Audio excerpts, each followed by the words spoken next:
ulang di Hot Room. Halo pimpinan KPU. Saya ini seorang ilmuwan, doktor hukum cum laude. Tapi tadi malam hati saya sangat sedih ketika melihat para profesor dan doktor yang menjadi konseptor pertanyaan diperlakukan seperti OB, hanya disuruh tukang ngambil fishball dari bola. Masa dokter Anda perlakukan seperti itu? Ya jangan gitulah, lain kali lah. Kita ini dokter hukum loh, yang mereka itu profesor. Masa hanya tukang ngambil fishball dari apa itu? Dari kotak, ya? Sangat menggelikan tapi juga menyakitkan hati. Halo Bapak Habibur Rahman. Siap. Gerindra, ya tim pemenangannya Prabowo. 3 ahli ini semua mengatakan bos Anda juara 3. Ya.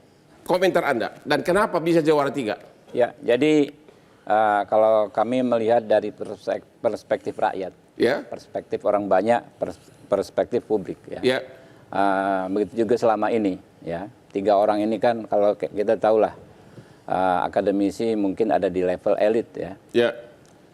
Ada banyak hal, ya, dalam konteks retorika maupun dalam konteks substansi. Dalam konteks retorika, menurut saya retorika Pak Prabowo lah yang paling gampang diterima oleh rakyat. Jawaban beliau itu sederhana, ya, santai dan nyata, apa gitu. Adanya, real, ya. Kemudian dalam konteks substansi dari ketiga tokoh tersebut, Pak Anies bagus, Pak Ganjar bagus, tetapi yang paling siap memimpin itu jelas Pak Prabowo. Kenapa?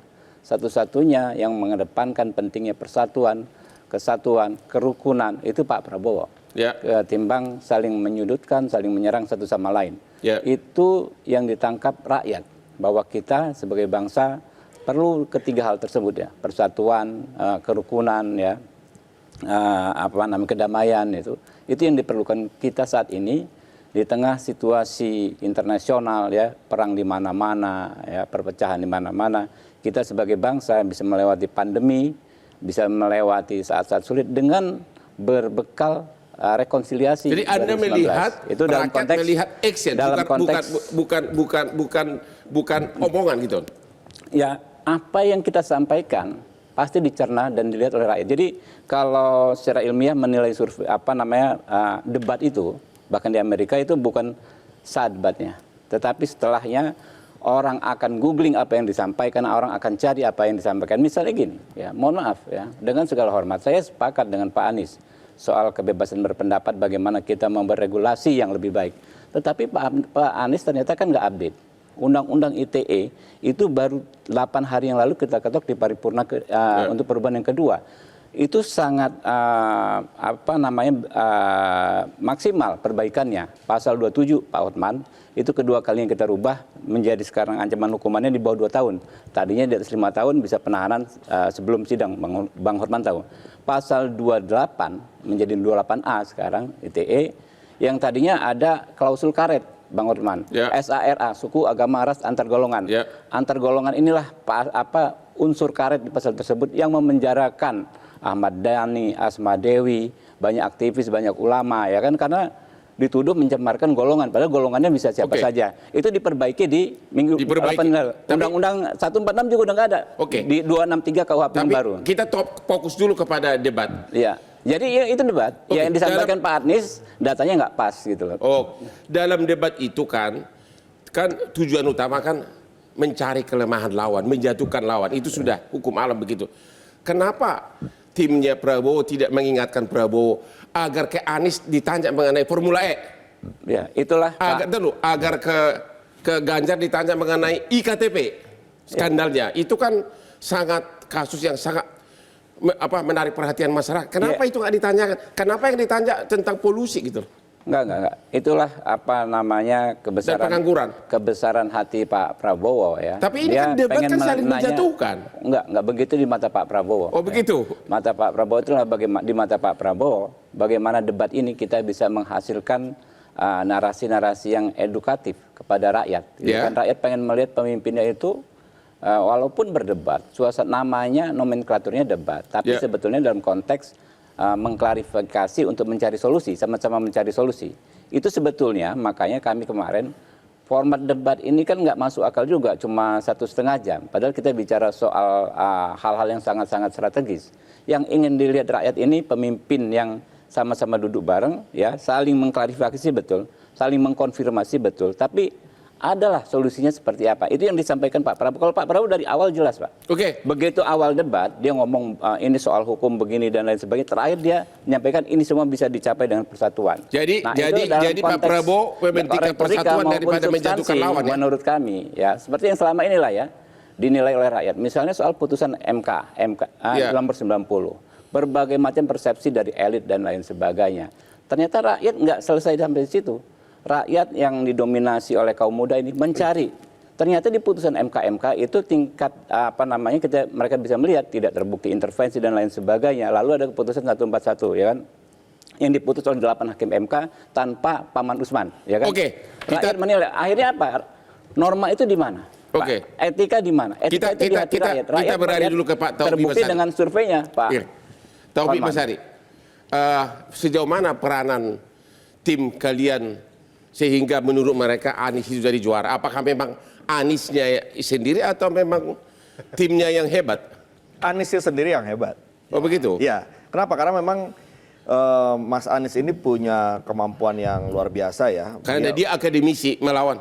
Tidak hanya karena akademisi, tapi memang punya kemampuan ya. Selama ini Bukan hanya omong doang. Bukan hanya omong doang. Kenapa? Karena selama ini Mas Anies selalu menyediakan diri ya, selama masa kampanye menyediakan diri untuk diuji, untuk dites ya. Ada acara yang namanya Desak Anies, setiap turun ke berbagai daerah itu namanya Desak Anies, di mana anak-anak muda, mahasiswa semua dikumpulkan untuk silahkan menguji Mas Anies, tanyakan apapun, kritik apapun, dan Mas Anies siap untuk menjawab. Nah, sebenarnya kita harus mengapresiasi juga perdebatan kemarin. Kenapa? Karena di situ membuka karakternya masing-masing, membuka bagaimana calon presiden ini apakah dia punya kemampuan atau tidak. Menurut Anda, karakter apa yang dibuka? Ya, begini, yang pertama adalah dari tiap-tiap calon ini itu akan terlihat apakah dia mengetahui masalah-masalah. To the point aja deh. Ya. Karakter Anies apa yang terlihat? Oh, Mas Anies tahu persoalan, dia punya gagasan untuk menyelesaikan persoalan-persoalan. Karakter Prabowo apa yang terlihat menurut Anda? Nah, itulah. Tolong dijawab, jangan mutar-mutar. Ya, pertanyaannya gini. Kadang-kadang ada jawaban yang tidak nyambung gitu ya. Pertanyaannya apa, jawabannya apa. Nah, artinya kan menjadi pertanyaan buat kita semua, kenapa kok tidak mampu untuk menjawab sesuai konteks dan substansi. Apa dia lebih mementingkan action yang perlulah nantilah, karena dia kan seorang tentara. Tapi biasa begitu tentara. Kalau akademisi kan jago bersifat. Kita bukan sedang memilih tentara, kita sedang memilih presiden. Ya, presiden yang memimpin bangsa ini. Maksud saya, yang persoalannya banyak, semua harus bisa Anies itu diselesaikan. udah terbiasa pidato di kampus di mana-mana, jadi pintar bersilat lidah. Bukan soal itu. Kalau seorang tentara kan yang penting hasilnya, iya kan? Ya, tapi yang kita butuhkan presiden. Kita bukan memilih tentara. Presiden dia harus tahu masalah apa yang dihadapi oleh bangsa ini, apa jalan keluarnya, dan punya gagasan ide apa untuk membawa bangsa ini lebih maju ke depan. Sekarang Nah, yang ketiga, presiden. penilaian Anda terhadap nomor berapa tuh? Ganjar. Nomor 3, ya. Mas Ganjar dia paham masalah, oke ya. Tetapi kita sulit untuk menemukan ide apa dan gagasan apa yang mau ditawarkan kepada bangsa ini. Ya. Gitu. Ya, memang penyampaiannya bagus, dialogis, lembut, senyum dan sebagainya. Memang itu adalah karakter yang juga keluar dari Mas Terima kasih. Ganjar. Pak Emru Sihombing dari timnya Amin. Bukan Amin. Ganjar. Sorry, timnya Ganjar. Katanya seolah-olah bos Anda itu juara 2. Setuju atau gimana? Baik, terima kasih para penilai, Bang Ferry, Bang Nyarwi memberikan nilai.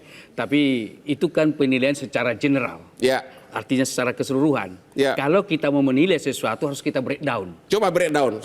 Misalnya Pak Halil Hasan tadi mengatakan sudah mencoba membreakdown. Artinya dari monolog baru kemudian dialog.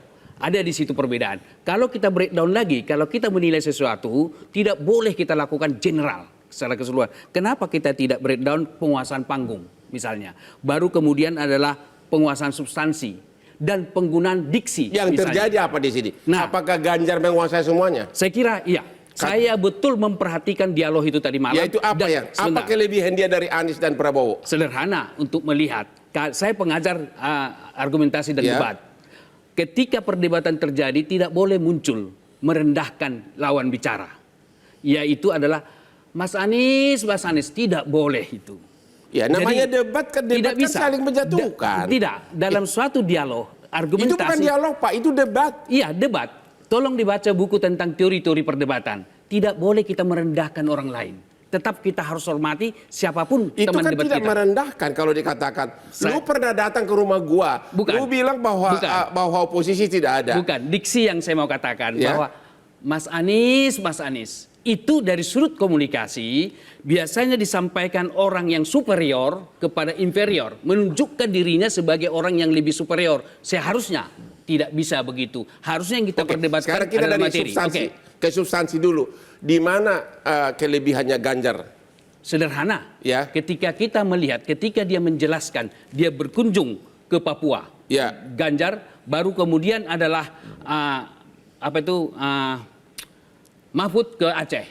Mereka atas dasar pengalaman, atas dasar empirikal yang mereka lihat, baru mereka mengungkapkan program. Jadi berbasis kepada apa yang ada di lapangan. Contoh, di Papua ada seorang pendeta membantu orang melahirkan karena tidak ada katakanlah peralatan kesehatan di sana.